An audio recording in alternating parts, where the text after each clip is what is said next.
Friends, welcome to आपके अपने YouTube channel infinity maths. तो आज हम सॉल्व करने वाले हैं 10th क्लास का एक्सरसाइज 1.2 का क्वेश्चन नंबर 3। इसके पहले का जो भी क्वेश्चन 1 और क्वेश्चन 2 हमने जो सॉल्व किया है, आपको यहाँ पे आई बटन पे आप क्लिक करोगे तो आपको मिल जाएगा। चलो नेक्स्ट हम स्टार्ट करते हैं कि हमें क्वेश्चन नंबर 3 क्या दिया गया है। तो हमें दिया गया है कि अभाज्य गुणनखंड विधि द्वारा निम्नलिखित पूर्णांकों का एचसीएफ और एलसीएम ज्ञात करो। राइट, हमें यहाँ पे ज्ञात करना है कि एलसीएम और एचसीएफ क्या है, लेकिन कौन सी विधि द्वारा? अभाज्य गुणनखंड विधि के द्वारा।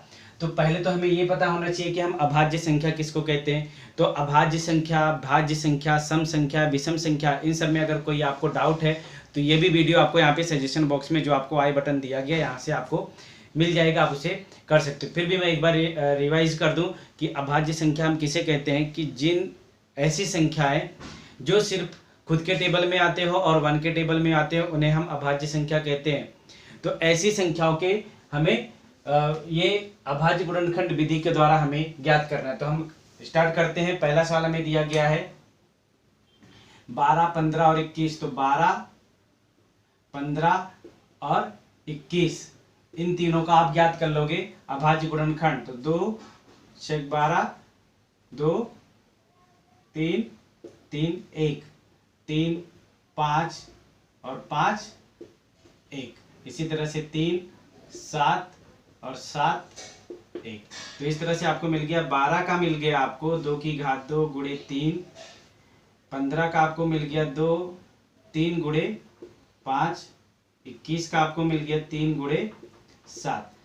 एचसीएफ का मतलब हुआ कि ऐसा नंबर जिसका घात सबसे कम हो और तीनों में वो कॉमन हो। तो यहाँ पे अगर हम देखें तो 3 सब में कॉमन है, तो ये आपका आंसर हो गया 3। इसी तरह से अगर आप एलसीएम निकालते हो तो ये 3 तो आप लोगे, इसके अलावा जो नंबर बच गया वो भी कर लो। देखो फर्स्ट सेकेंड में कुछ कॉमन है, नहीं कॉमन है, तो यहाँ पे डायरेक्ट हम 2 5 और 7 लिखेंगे। और इन सब का अगर आप मल्टीपल करते हो तो यहाँ से आपको फाइन हो जाएगा 5 4 जा 20 एंड 7, तो ये आपको फाइन हो जाएगा 420। तो एचसीएफ आपको फाइन हो गया 3 और एलसीएम फाइन हो गया 420। चलो सेकेंड सॉल्व करते हैं। सेकेंड आपको दिया गया है 17, 23 एंड 29। तो अगर मैं 17 का फाइन करूं तो 17 का तो कुछ होगा नहीं, इसलिए मैं इसको 7 × 1 लिख दूंगा। 23 को मैं लिखूंगा 23 × 1, इसे 29 को इसे भी मैं 29 × 1 लिख दूंगा, क्योंकि ये सभी क्या है, पहले से अभाज्य संख्या है, तो यह तो अभाज्य गुणनखंड में पहले ही है। इनका एचसीएफ निकालो। सब में क्या कॉमन है? सब में कॉमन है 1। अब यहाँ पे अगर हम बात करें एलसीएम की, तो एलसीएम में तीनों का मल्टीप्लिकेशन हो जाएगा 17, 23 और 29। इन तीनों का अगर आप मल्टीप्लिकेशन करते हो तो आपको ये फाइन हो जाएगा 11 3 39। राइट, तो इस तरह से आपको फाइन हो गया इसका एलसीएम 11 3 39 और इसका एचसीएफ फाइन हो गया 1। चलो नेक्स्ट थर्ड सम सॉल्व करते हैं इसका। तो थर्ड सम 8 9 और 25 दिया गया, तो हमें डायरेक्ट ही पता है कि 8 का कितना होता है 2�3। अगर मैं बात करूं 9 की तो 9 का होता है 3 स्क्वायर। 25 का अगर मैं बात करूं तो 25 का हो जाएगा 5 स्क्वायर। तो इसमें कुछ कॉमन नहीं है। कुछ कॉमन ना हो, तो अभी मैंने बताया कि कुछ कॉमन ना हो इसका मतलब होता है कि 1 है कॉमन इसमें। तो आप इसमें यहाँ पे आपका एचसीएफ हो जाएगा 1। और एलसीएम अगर आप फाइंड करते हो तो 2 की घात 3, 3 की घात 2, 5 की घात 2, इन सब का आप मल्टीप्लिकेशन कर दो। तो इन सब का अगर आप मल्टीप्लिकेशन करते हो तो ये आपको फाइंड हो जाएगा 1800। तो इस तरह से आपको एचसीएफ और एलसीएम दोनों फाइंड हो जाएगा। नेक्स्ट देखते हैं क्वेश्चन नंबर 4 क्या है। तो क्वेश्चन नंबर 4 आपको दिया गया है यहाँ पे कि एचसीएफ ऑफ 306 और 657, इन दोनों का एचसीएफ हमें 9 दिया गया है और एलसीएम हमें फाइंड करना है 306 और 657 का। चलो तो हमें दिया क्या गया है एचसीएफ ऑफ दिया गया है यहाँ पे 306 और 657 का 9, और आपको फाइंड करना है एलसीएम 306 657 का। तो आपको पता है हमने एक फॉर्मूला लिखा था, वी हैव, राइट, हमारे पास में एक फॉर्मूला है, हम जानते हैं कि HCF गुणे LCM बराबर A गुणे B। HCF का मान आपको दिया गया है 9, LCM आपको ज्ञात करना है, राइट। A आपको दिया गया 306 और B दिया गया है 657। 9 को उधर भेज दो आप, तो आपको मिल जाएगा LCM इज इक्वल टू 306 और 657 बटे में 9। अब इन्हें हम कैंसिल कर देते हैं। आपको किसी को भी अगर आप कैंसिल करते हो तो यहाँ पे अगर मैं इसे कैंसिल करूँ तो 9 7 जा 63 और 9 3 जा, तो यहाँ से आपको फाइन हो गया एलसीएम ऑफ 306 और 657 इज इक्वल टू, इन दोनों का मल्टीप्लिकेशन आप कर दो, इनका मल्टीप्लिकेशन आप करोगे तो आपको फाइन हो जाएगा 22338। ये आपका आंसर हो जाएगा। सो आई थिंक आपको ये क्वेश्चन समझ में आ गया होगा।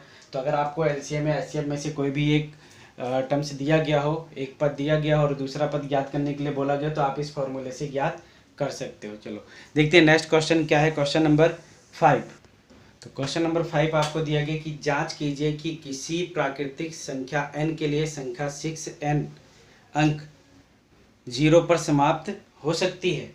आपको बोला गया कि इसकी जांच कीजिए आप। तो यहाँ पे हम अगर बात करें n की, तो यहाँ पे n जो है वो प्राकृतिक संख्या है और हमें दिया क्या गया है, यहाँ पे हमें दिया गया 6n, और जो यहाँ पे n है, n ये प्राकृतिक संख्या है, इसका मतलब है कि n में से लिया जा रहा है।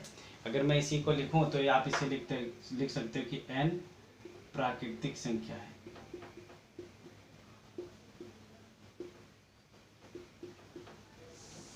अब अगर मैं 6 का यहाँ पे अभाज्य गुणनखंड करूँ तो मुझे मिल जाएगा 2 गुणे 3। 2 गुणे 3 का पावर n है, इसका मतलब हो गया कि 2 की घात n और 3 की घात n। अब अगर मैं बात करूं कि कोई भी नंबर 0 पर कब समाप्त होता है, जैसे मैं यहाँ पे एक एग्जांपल ले लूं कि 2 गुणे 5 आप करो तो क्या मिलता है 10। अगर मैं 2 गुणे 5 गुणे 3 करता हूं तो भी मुझे मिलेगा 30।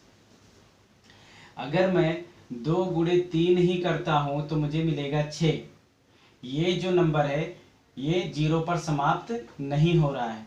या फिर मैं दूसरा नंबर लूँ कि जैसे 2 गुणे 5 गुणे 6, तो ये हो गया 4 पंचे 20, 20 छक 120। देखो ये भी 0 पर समाप्त हो रहा है। और एक नंबर हम ले लेते हैं कि 2 गुणे 7, ये हो जाएगा आपका 14। देखो यहाँ पे अगर मैं तीसरा लूँ 5 गुणे 3, तो ये हो गया 15।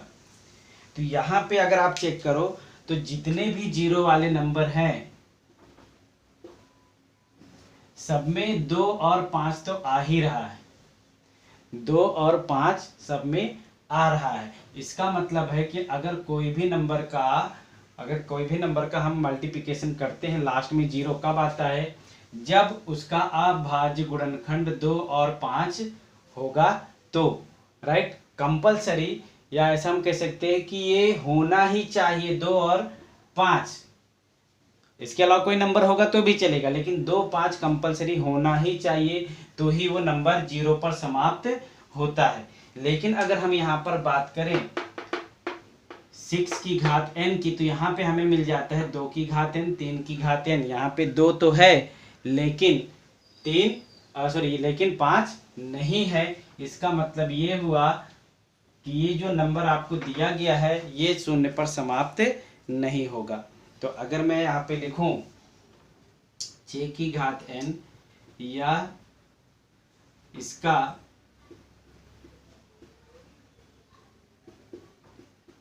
अंतिम अंक, या आप ऐसा कह सकते हो कि इकाई अंक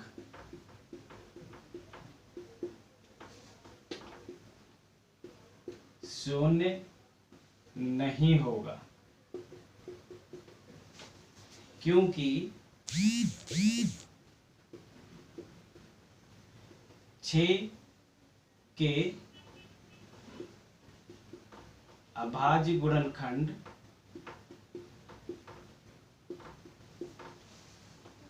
2 और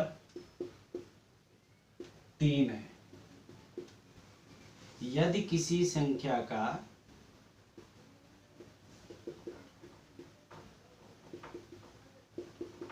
अभाज्य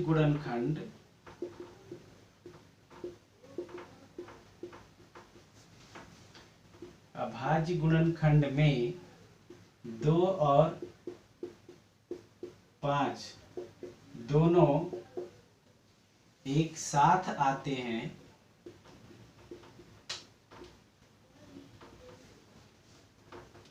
तो वह संख्या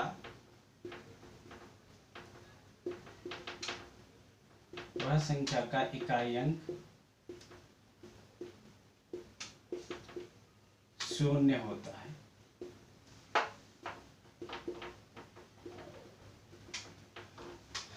राइट, तो इस तरह से आप देख सकते हो कि कोई भी संख्या है उसका 2 और 5 दोनों आना जरूरी है, लेकिन यहाँ पे 6 का अगर हम अभाज्य गुणनखंड करते तो 2 और 3 ही आता है, इसलिए इसका इकाई अंक शून्य नहीं होगा।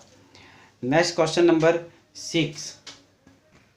क्वेश्चन नंबर 6 आपको दिया गया है, व्याख्या कीजिए कि 7 × 11 × 13 प्लस 13 और 7 × 6 × 5 × 4 × 3 × 2 × 1 प्लस 5 भाज्य संख्याएं क्यों हैं। चलो, तो यहाँ पे हम पहले हमें दो यहाँ पे नंबर दिया गया है, तो दोनों नंबर में से हम पहले नंबर्स को ले लेते हैं। तो पहला नंबर हमें दिया गया है 7 × 11 × 13 प्लस 13। हमें बताना है कि ये संख्या भाज्य क्यों है। तो आपको पता है कि भाज्य और अभाज्य संख्या किसे कहते हैं। फिर से मैं एक बार बोल रहा हूँ कि अगर आपको अभाज्य और भाज्य संख्या में कोई भी कन्फ्यूजन है तो यहाँ पर आई बटन है, इस आई बटन पर आप क्लिक करोगे तो वहाँ पे आपको भाज्य और अभाज्य संख्या के बारे में एक अच्छा सा मैंने वीडियो बनाया हुआ है। मैंने कोशिश की है कि आप सबके जो भी डाउट्स हैं अभाज्य और भाज्य संख्या से उसे मैं क्लियर करूँ, तो वहाँ से क्लियर हो जाएगा। अगर फिर भी आपको कोई डाउट्स है तो आप मुझे कमेंट करके बता सकते हो। चलो, यहाँ पे हम आते हैं। तो यहाँ से मैं पहले क्या करता हूँ, मैं यहाँ से 13 कॉमन ले लेता हूँ। तो 7 × 11 प्लस 1, यहाँ पे 2 पद आपको दिया गया है, एक पद ये हो गया आपका, दूसरा पद ये हो गया। दोनों पद में से हमने 13 कॉमन ले लिया। अगर आप 13 कॉमन लेते तो ये आपको मिल जाएगा 13 × 11 = 77 प्लस 1 78। तो अगर हम यहाँ पे ही चेक करें तो ये जो नंबर आएगा वो 2 से ज़्यादा नंबर के टेबल में आएगा। एक तो 13 भी आ गया, 78 भी आ गया, 1 और खुद के नंबर में तो होता ही है। तो आप यहाँ पे ऐसा लिख सकते हो 7 × 11 × 13 प्लस 13, यह भाज्य संख्या है क्योंकि 7 × 11 × 13 प्लस 13 के 2 से अधिक अभाज्य गुणनखंड है।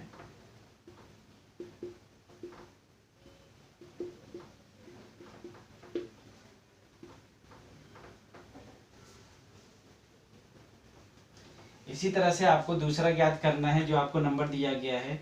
यहाँ पे ये नंबर आपको दिया गया है 7 × 6 × 5 × 4 × 3 × 2 × 1 प्लस 5।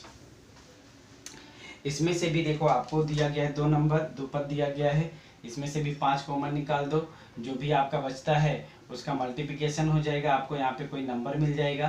तो इसी तरह से आपको फाइंड करना है और आपको कमेंट करके मुझे बताना है कि ये भाज्य संख्या है या नहीं है, या अभाज्य संख्या है, मुझे कमेंट करके जरूर बताएं। चलो, हम अगला सवाल सॉल्व करते हैं। Question number 7। तो क्वेश्चन नंबर 7 आपको दिया गया है कि किसी खेल के मैदान के चारों ओर एक वृत्ताकार पथ है। इस मैदान का एक चक्कर लगाने में सोनिया को 18 मिनट लगता है, जबकि इसी मैदान का एक चक्कर लगाने में रवि को 12 मिनट लगता है। मान लीजिए कि दोनों एक ही स्थान और एक ही समय पर चलना प्रारंभ करके एक ही दिशा में चलते हैं। कितने समय के बाद वो पुनः उसी स्थान पर मिलेंगे? तो अगर हम इनका एलसीएम ज्ञात कर लेते हैं तो हमें मिल जाएगा कि ये दोनों कितने समय के बाद में उस एक ही स्थान पर मिलते हैं। तो अगर मैं यहाँ पे बात करूँ, यहाँ पे हमें 2 कैरेक्टर दिए गए, एक सोनिया है, दूसरा रवि है। तो एक चक्कर पूरा करने में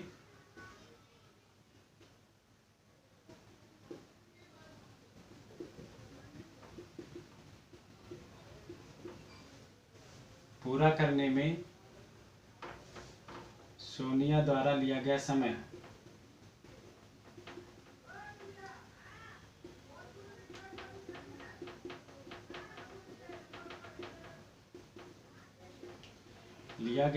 बराबर कितना दिया गया हमें?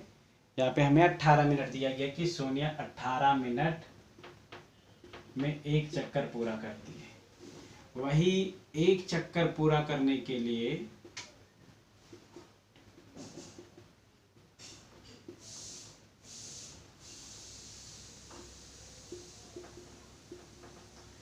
रवि द्वारा लिया गया समय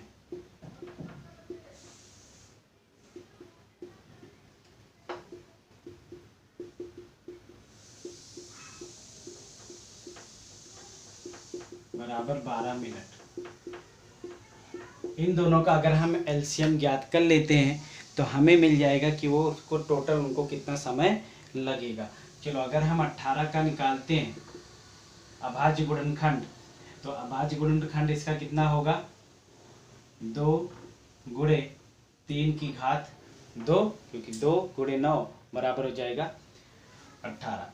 12 का अगर हम निकालते तो 2 की घात 2 गुणे 3। इनका हमें एलसीएम ज्ञात करना है। एलसीएम तो ज्ञात नहीं करना है, तो एलसीएम में हाईएस्ट पावर कॉमन लिया जाता है।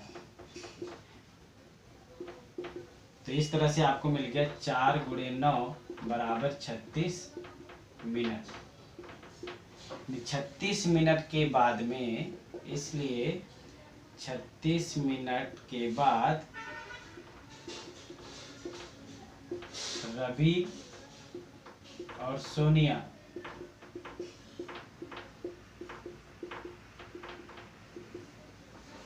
एक ही स्थान पर मिलते हैं।